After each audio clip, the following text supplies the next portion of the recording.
आखिर मौलाना फजल रहमान साहब ने पाकिस्तान मुल्क को छोड़ने का ऐलान क्यों किया? रियासत को किस गवाह की आखिर तलाश है? मार्शल लॉ की धमकी किसने दी? अली अमीन गंडापुर और किस किस की मुलाकात हुई? पुलिस बदजात कैसे बन गई, जबकि मरियम नवाज शरीफ साहिबा एक कैदी से डर गई?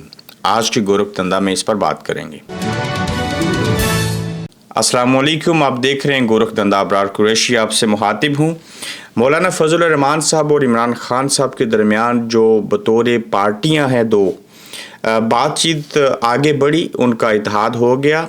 इस्टेब्लिशमेंट की मुदाखलत के वो दोनों खिलाफ हैं, धांधली का रोना रो रहे हैं। लेकिन ये सवाल भी गौर खान साहब से पूछा गया कि मौलाना फजल रहमान साहब की इमरान खान साहब से जेल में मुलाकात कब होगी, जिसके ऊपर उन्होंने दबे लफ्ज़ों में एक तरह से जवाब ना दिया।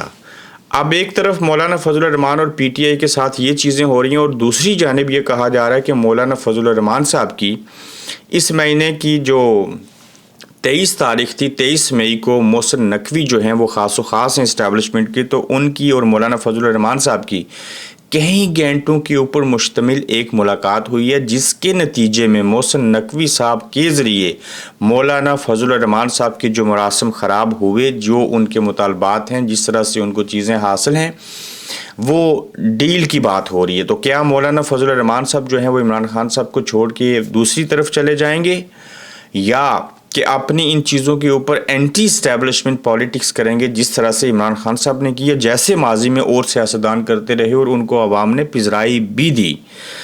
अब ये शोशा है, ये हकीकत है, लेकिन मौलाना फजल रहमान साहब के हकीकत के ऊपर मबनी अल्फाज जो उनकी ज़ुबान से निकले, जो कहे गए, जिन्हें हमें कबूल कर लेना चाहिए, चूँकि मौलाना साहब ने ये ख़ुद कहे हैं।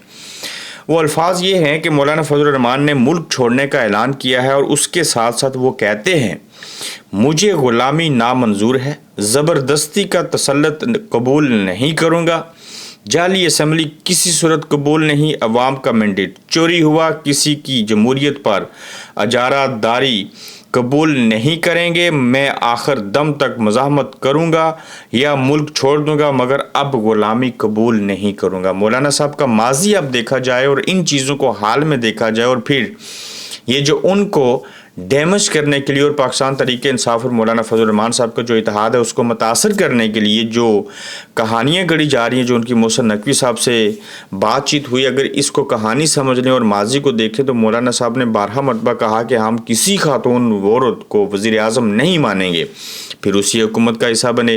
कहा मैं परवेज़ मुशर्रफ से वर्दी में अगर हुए तो मैं हल्फ नहीं लूँगा या उसका हिस्सा नहीं बनूँगा, वो बने। तो माजी को देखा जाए तो बेशुमार चीज़ें जो हैं अब जैसे बताई जा रही हैं वो शक का सबब बन रही हैं, लेकिन लगता यह है कि इस बार मौलाना साहब जो हैं वो माजी की तरह ये सारी हरकतें नहीं करेंगे। मार्शल लॉ की धमकी किसने दी है, और क्या पाकिस्तान के अंदर मार्शल लॉ लग सकता है? इमरजेंसी मार्शल लॉ एक ही चीज़ है। इस हवाले से नजम सेठी साहब, अक्सर मैं इसको शोशा कहूँगा, वो शोशे छोड़ते हैं। अगर इमरान खान अवाम, खैबर पख्तूनख्वा हुकूमत और अदलिया पीछे ना हटे तो इस्टेब्लिशमेंट मुल्क में मार्शल लॉ लगा सकती है।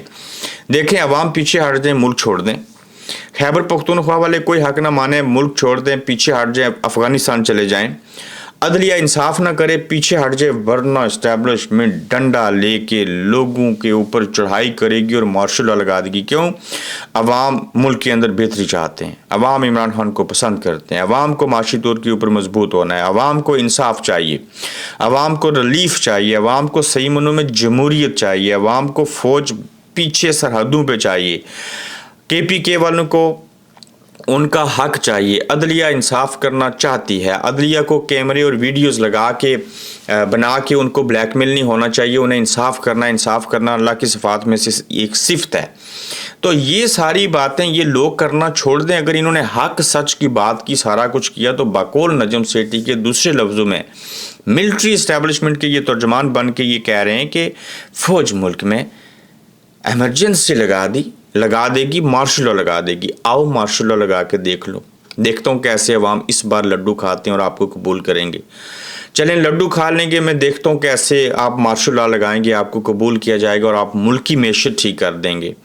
آئیے آپ لگائیے مارشل لا اور دیکھتے ہیں کہ ہائی کورٹ اور سپریم کورٹ کے جو اختیارات ہیں وہ آپ کو کیسے آگے سے پیش آتے ہیں اور آپ کے مارشل لا کی ایسی کی تیسی پھیر دیں گے۔ میں چاہتا ہوں مارشل لا لگے، پھر عوام باہر نکلے، کچھ چیزیں ہوں ان سے جان چھوٹ جائے ہمیشہ ہمیشہ کے لیے۔ تو یہ نجم سیٹھی صاحب کی بات آپ کا ٹمپریچر چیک کرنے کے لیے ان کی طرف سے ترجمانی کرتے ہوئے سوائے محض ایک کہانی کے، ایک شوشے کے، اس کی کوئی اہمیت نہیں ہے، کسی کی جرت نہیں ہے کہ اب پاکستان کے اندر جو ہے وہ کوئی مارشل لا لگائے۔ اگر ایسے ہوا تو یقیناً یہ Peoples Party, P T I, Noon League سارے یکجا ہو جائیں گے۔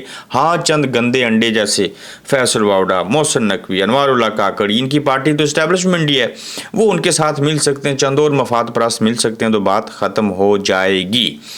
پاکستان کا بدذات پولیس افیسر کون ہے، یہ بھی بڑی اہم خبر ہے، اور اس کے ساتھ ساتھ میں چاہتا ہوں کہ پہلے چند چھوٹی اہم خبریں جو ہیں وہ آپ کے ساتھ شیئر کر دی جائیں، پھر میں باقی ایپیسوڈ کے اندر جو چیزیں اہم ہیں ان کو دیکھتا ہوں۔ جب تک میں باہر نہیں آتا کسی بھی سابق رکن پارٹی کو واپس نہیں لیا جائے گا، اور جب میں باہر آؤں گا تب فیصلہ کروں گا کس نے واپس آنا ہے اور کس نے نہیں آنا۔ عمران خان کا موقف رؤوف حسن کی زبانی۔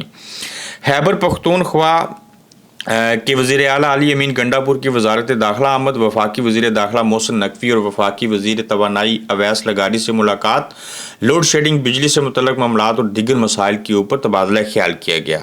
پھر دیکھیے کہ ملک ریاض عمران خان کے لیے ڈٹ گئی اور ملک ریاض کیسے ڈٹے کہ نیازی پھر اپنا داؤ کھیل گیا، نظام دین درمیان میں پھنس گیا اور روزانہ کاروباری نقصان برداشت کر رہا ہوں، مجھے دیوار کے ساتھ لگایا جا رہا ہے لیکن میں کسی دباؤ کے سامنے جھکنے والا نہیں۔ ملک ریاض نے ایسی بات جو ہے وہ کہہ دی ہے۔ اب اس کے ساتھ دیکھیے کہ ملک کے اندر ایک طرف یہ حالات ہیں، لوگوں کو ڈرایا جا رہا ہے، دھمکایا جا رہا ہے، ساری چیزیں ہو رہی ہیں، اور وہیں پر ملک ریاض جیسے لوگ کہہ رہے ہیں کہ ہم جو ہیں وہ ڈٹے ہوئے ہیں۔ ریاست کو کس گواہ کی تلاش ہے؟ اس ضمن میں جو عمران خان صاحب کے اوپر القادر ٹرسٹ والا کیس تھا، ساری چیزیں تھیں، اس میں وہ تمام کوششیں کر چکے ہیں کہ یہ کیس بڑھ جائے گا، ختم ہو جائے گا، تو وہ لہٰذا کچھ لوگوں کو پریشرائز کر رہے ہیں، ان کی کوشش ہے کہ کچھ گواہ مل جائیں تاکہ ان گواہوں کو پیش کر کے وعدہ معاف گواہ بنا کے قریب ترین جو عمران خان صاحب کے لوگ ہیں ان کو سامنے لایا جائے۔ مثال کے طور کے اوپر شہزاد اکبر کا نام اس میں آ سکتا ہے، وہ تو نہیں بنے گے، لنڈن میں ہیں۔ زلفی بخاری لنڈن میں ہیں، ان کی فیملی کو سنا ہے کہ ہراساں کیا جا رہا ہے لیکن وہ بھی نہیں مانیں گے۔ ملک ریاض پہلے سے ڈانٹ کے انہوں نے کہہ دیا میں ایسے نہیں کروں گا۔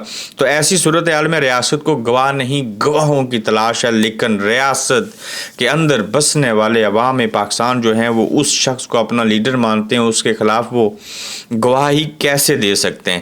پاکستان کا بدذات پولیس افیسر کون ہے؟ یہ اسلام آباد پولیس کا ایک ایس پی ہے، بلٹ پروف جیکٹ پہن کر اپنے باپ کی عمر کے بندے کو ایسے انگلی کر کے یہ کہہ رہا ہے کہ تو کون ہوتا ہے فلسطین کی حمایت میں اور اسرائیل کے خلاف مظاہرہ کرنے والا، اور دھمکی امیز انداز میں مخاطب ہے۔ اور اس ایس پی کے والدین نے تو اسے بزرگوں کی عزت کرنا سکھایا ہوگا، لیکن طاقت کا نشہ سب کچھ بڑھا دیتا ہے، اور یہ تصویر شہباز شریف کے دور کی یادگار رہے گی۔ احمد میر نے اس کے اوپر کہا کاش بلٹ پروف جیکٹ پہنے اس ایس پی کے والدین نے اس کی تربیت درست انداز میں کی ہوتی تو یہ دنیا کے مظلوموں کی آواز جناب سینیٹر مشتاق کے سامنے یوں انگلی نہ اٹھاتا۔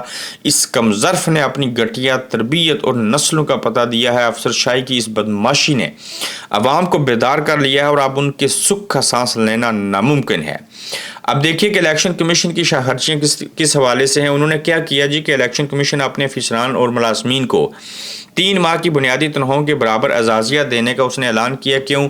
آپ نے الیکشن غلط کروائے، ہم آپ کو اس لیے بونس دیتے ہیں کہ آپ نے دھاندلی کروائی، پھر اس لیے بونس دیتے ہیں کہ فارم 45 کو 47 میں بدلا اور ہماری مرضی کی حکومت لائی، جو برا کام کرے گا ان کو پیسے ڈالو، منہ میں رشوت دو، یہ بونس نہیں ہے، اور چیزوں کو جو ہے وہ لے کے آگے بڑھتے جاؤ، اور آئندہ بھی چونکہ ان سے کام لینا ہے تو ان کو خوش کرنا ہے، پیسے سے بڑا تو پیر کوئی ہے نہیں ہے۔ وزیر اعظم محسن اختر کیانی کی عدالت میں کیسے آگے؟ D G I S I کس کے نیچے کام کرتا ہے؟ جسٹس محسن اختر کیانی نے پوچھا۔ وہ جی وزیر اعظم کے متحد ہوتے ہیں، اٹارنی جنرل نے جواب دیا۔ یہ تو پھر آسان ہو گیا، ہم وزیر اعظم کو بھی بلا کر پوچھیں گے کہ آپ کے نیچے کام کرنے والے ایجنسیز کیسے کام کر رہی ہیں۔ فی الحال نہیں بلا رہے، یہ ہمارے پاس آخری راستہ ہوگا کہ ہم وزیر اعظم کو بلا لیں گے کہ آپ کے ملک کے نوکر ملازم جو ہیں وہ کس طرح سے کام کرتے ہیں اور ان کی حدود اور قیود کیا ہے۔ मरियम नवाज साहिबा कैदी से क्यों डर गई, और वो कैदी का नाम है इमरान खान। और इमरान खान अगर जेल से कोई बयानबाजी करते हैं तो पंजाब हुकूमत उनके खिलाफ सख्त कार्रवाई करेगी। 200 FIR हो गई, हमला हो गया, जेल में रखा हुआ है। जेल से बैठे हुए शख्स से आप बाहर रह के वज़ीर आला हो के डरते हो, तो फिर और क्या उखाड़ लोगे इमरान खान का।